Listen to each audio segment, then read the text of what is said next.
the husband's back, and he's like, "Hey man, so what? You've been seeing my wife while I've been gone?" Yeah. Okay, well, well, that's kind of movie it is. It's like it builds up the tension, and you what you gonna do about it? And that's and the movie's good at that. It sets up points where you think something's going to happen, and it doesn't.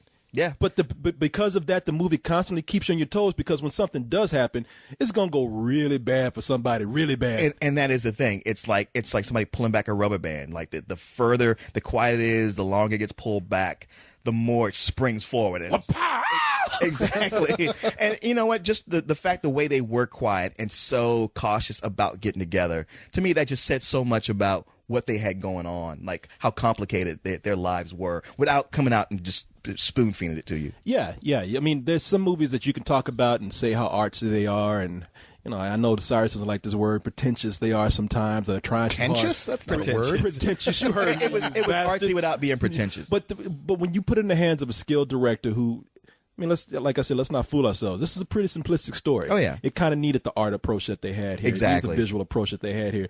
And the direction here is great. It's able to handle those kind of scenes. So I don't really, it's a small complaint for me, not anything too big.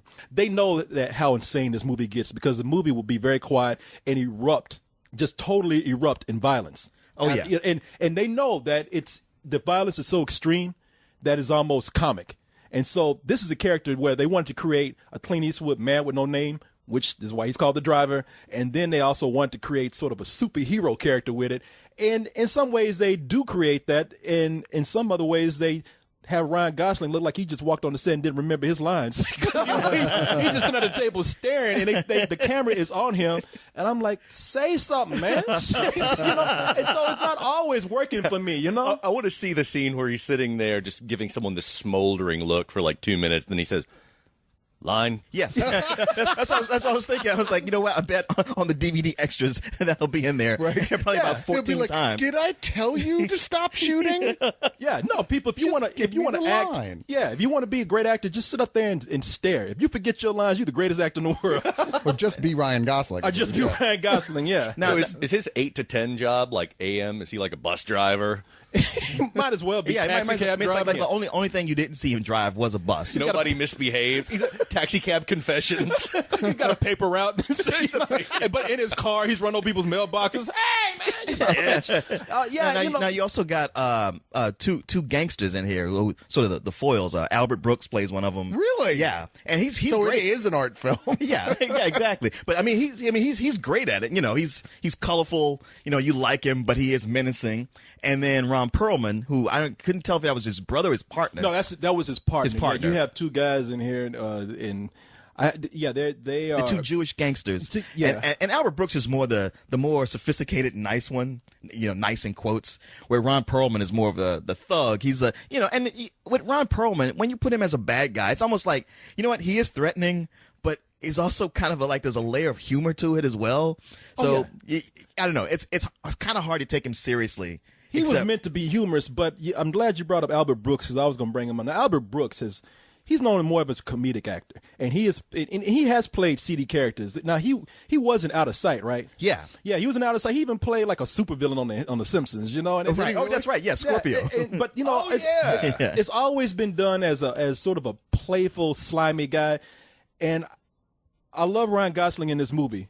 But I cannot get Albert Brooks out of my head. Yeah, man. He was amazing. Yeah, he's going to a weird place. I know. It gets to a point where Leon's right. Menacing is the word. He becomes, and it's cool because I like this kind of villain. He lures you in the beginning with a smile, very affable, very lighthearted, and then as the movie goes on, he's scary. You don't know, and that's the thing about doing everything with a smile. You don't know when he's going to flip. It's like a date with Korey.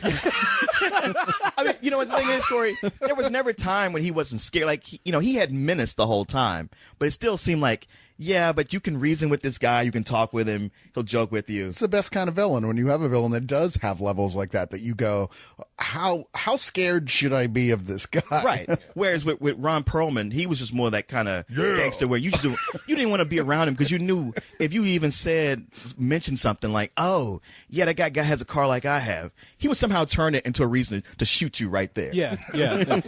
And I mean, they do a good job at making you want to see how Ryan Gosling is going to get out of this situation.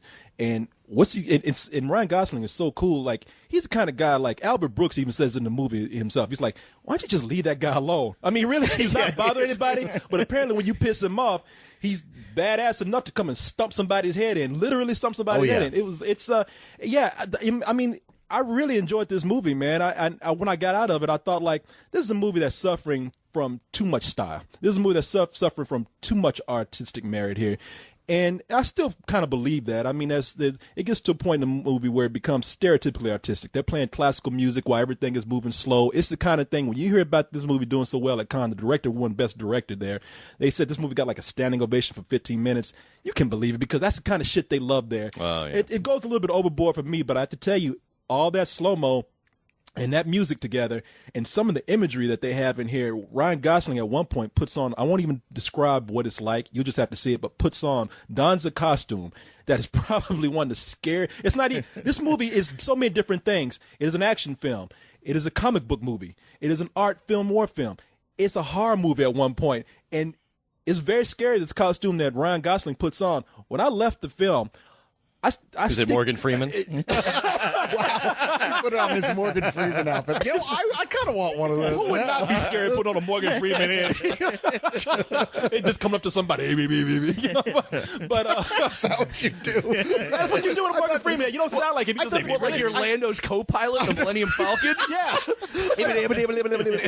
I thought you would just go to people's events and start narrating them. Yeah, or if you have a friend who's really fucking up, you can just go to him and go, look, let me give you some advice. And he'd listen, because you're Morgan Freeman. Yes. This 5-year-old always wanted to party at McDonald's. You go deliver eulogies without being asked and just like walk away and like, man, I can't believe he got Morgan Freeman to show up. Never knew he was that popular. Why did he never move his mouth? He's a great ventriloquist, man. Where was his dummy? No, you know, it's it's so many things, and you'd be surprised at how it works together. And when I walked out of the movie, all of that imagery stuck with me, man. I mean, a lot of the action scenes, and I have to say that the action scene in this kind of coincides with the movie too. Doesn't try to do anything.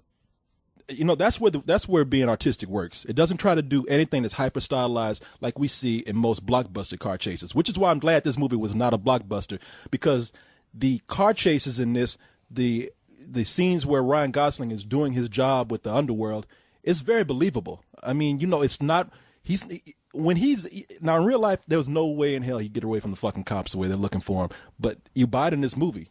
It's well, there's no way to get away without driving into a paint and body shop, having them spray your car, and you come out with different. Exactly. Yeah, I played Grand Theft Auto. I remember. No, that's showed one me of the exactly things what to that the movie like kind of makes a mistake. They say this is like every car in L.A. The car he's driving, he wanted to be that way, and I was like, wow, then that should probably be the easiest thing to spot, because there's so many of them, you know, that you would pass a cop every minute. You know? Right. Once you get 5 stars, you might as well just get on a roof with a rocket launcher and start taking out helicopter. There's really no point. That's when you just jump out and just pull somebody out their car and just drive off. Yeah, it's Grand Theft Auto. And it's easy. You press triangle, bitch flies out of the car. I don't see what the problem is. Yeah. There's other performances in here that are great too. Bryan Cranston plays the owner of the garage that. What's Ryan his name? Gosling Shannon or Shandy? I couldn't understand. I couldn't remember. I couldn't quite either. hear what they were saying. Walter White. I think he was like the driver. He was garage owner. Yeah.